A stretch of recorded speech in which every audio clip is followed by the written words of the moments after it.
서실장의 더전실무 톡톡 서승입니다. 자, 이번 시간에는 학기전에 시간표에 있는 개정 과목들 중에서 자산부채 자본에 대해서 살펴보도록 하겠습니다. 자, 학기전에 시간표 한번 들어가 보겠습니다. 학기전에 시간표 12월로 들어가서 대차 차익 없어야 된다라고 했었던 거 기억하시죠? 자, 그러면 이제 자산부채 자본과 관련된 개정 과목들. 자, 그러면 일단 현금은 마지막에 정리하시는 걸로 하고 일단 제외시켜 주세요. 마지막 시간에 현금에 대한 정리를 따로 하도록 하겠습니다.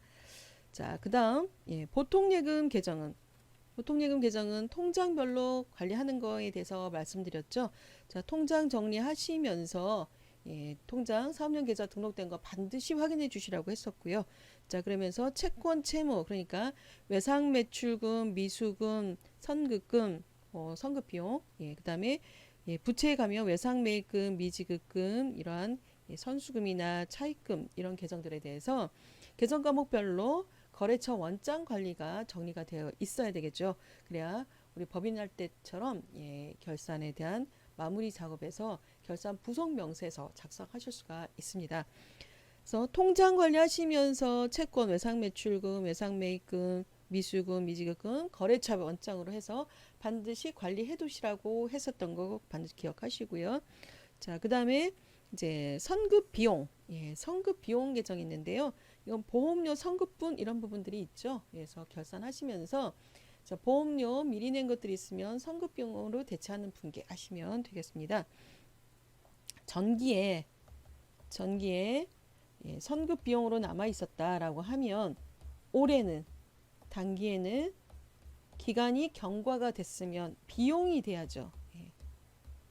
자, 그래서 선급 비용으로 남아 있는 게 있다라고 하면 확인해서 올해 기간이 경과됐다면 차변의 보험료, 대변의 선급 비용 이런 식의 정리 분계를 뭐 1월 1일자로 해놓는 게 가장 정확하겠죠. 1월 1일자에 차변의 보험료, 대변의 선급 비용 이렇게 해서 선급 비용 올해 기간 경과됐으면 정리가 될 수 있는 분계를 해야 되겠다 이렇게 보시면 되겠습니다.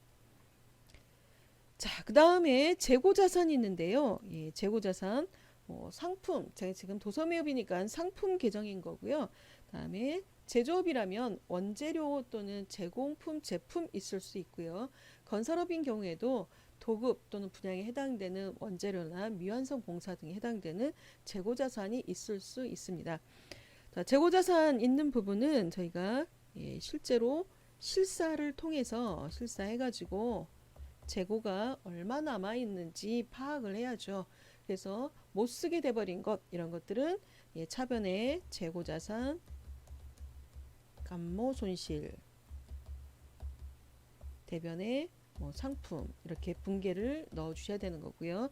그 다음에 가치가 너무 떨어져 버린 것 이런 경우들은 재고자산 평가 손실 또는 평가 이익 이러한 분계가 들어갈 수 있도록 재고자산에 대한 내역을 검토하셔야 되겠고요. 자, 재고자산은 원가에 영향을 미칩니다. 그래서 원가에 도소매업인 경우에는 상품 매출 원가에 영향을 미치는 거고요. 제조업인 경우에는 제품 매출 원가에 영향을 미칩니다. 그래서 실제로 지금 여기 남아있는 도소매업의 재고 같은 경우는 실제로는 이걸 다 팔았겠죠. 상품 매출에 이미 다 반영이 되어 있고 창고에 남아있는 건 안 팔고 못 팔고 남아있는 것들만 재고로 남아있는 거죠. 그러니까 재고로 남아있는 걸 뺀 나머지는 다 팔린 거라서 다 팔린 만큼은 매출 원가로 가야 될 부분이 있다라고 보시면 되겠습니다. 자, 이게 정석인 거고요. 자, 그 다음에 저희는 이제 실무자니까 매출원가에 대해서 잠깐 다른 방법을 한번 보겠습니다. 손익계산서 잠깐 들어가 보겠습니다. 손익계산서 들어가면 손익계산서에 여기에 비교식으로 조회가 되시죠.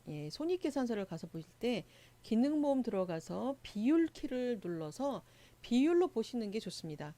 자, 왜냐하면 매출액을 기준으로 해서 전년도에 매출 원가가 차지하는 퍼센트가 몇 퍼센트인가 이걸 보시라는 거죠. 그래서 작년에 지금 매출을 100으로 봤을 때 매출 원가가 차지하는 퍼센트가 몇 퍼센트 이거를 보시고 자, 기말 재고가 보통은 그 정도 수준에서 나옵니다. 예, 회사마다. 예, 그래서 자, 지금 실제로 만약에 회사가 이걸 지금 팔고 안 팔리고 남아있는 재고가 그래서 뭐 3천만 원어치가 있다. 예, 그러면 재고 금액을 차감한 나머지가 팔린 것들이니까 예, 요 금액을 계산해서 매출 원가에 대한 비율을 계산해 보실 수가 있습니다. 저희 소득세 신고할 때는요, 특히 예, 율에 민감하게 체크해 주시는 게 필요하다. 예. 자, 그러면 매출을 100으로 봤을 때 전년도 매출원가 비율, 그다음에 올해는 몇 퍼센트 정도 되는지 높은지 낮은지 판단하시고 그래서 업체랑 저희가 상담을 해주실 필요가 있습니다. 자, 재고자산 3천만 원이 맞는데 뭐 실제로 맞으면 예, 그 금액이 맞다면 작년보다 매출원가가 차지하는 퍼센트가 높습니다. 낮습니다. 이 내용을 얘기를 해줄 필요가 있다라는 것이죠. 그러면 업체에서도 그 이율에 따라서 예, 이 금액이 지금 높구나 낮구나 하는 판단 정도는 하실 수가 있겠죠. 자, 그리고 이 매출원가에 해당되는 재고가 많을수록 예, 비용이 적어지는 거죠. 그러니까 이익이 커지기 때문에 소득률이 높아지는 거고요. 그다음에 매출원가가 지금 그 재고가 작을수록 재고가 적게 잡힐수록 팔린 게 많다라고 하는 거니까 매출원가가 커지면 결과적으로 이익률이 낮아질 수가 있습니다. 그래서 도소매업이나 뭐 음식점 하시면서 음식 재료라든가 이렇게 관리하시는 경우는 특히 예, 매출원가에 대한 이율을 관리하실 필요가 있습니다. 그래서 매출원가율은 손익계산서 전년도 가서 보시면 되고요. 여기 보면 화면 위에 연도에 따라서 예, 저는 지금 2기로 등록을 해놨기 때문에 2019, 2018밖에 안 보이는데요. 그 기수가 3기, 4기 이렇게 되신 분들은 2017도 보이실 거고요. 이렇게 3개년도에 대한 게 보입니다. 그럼 이거를 보시면 그 전년도에 해당되는 율은 몇 퍼센트인지가 예, 순차적으로 보실 수가 있습니다. 그래서 이 회사는 예, 연도마다 뭐 매출원가율이 몇 퍼센트 선이구나라고 하는 것도 판단할 수가 있고 그렇다면 예, 올해 재고를 갖고 봤을 때 예, 매출원가율이 높다, 낮다라고 하는 정도의 판단을 하실 수가 있다라는 것이죠.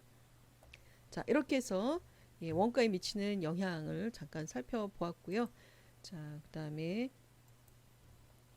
기말 재고는 저희 결산자료 입력하시면서 결산자료 입력에 기말 재고액 넣고 매출원가 대차하는 분계는 자동 점표 처리할 것입니다.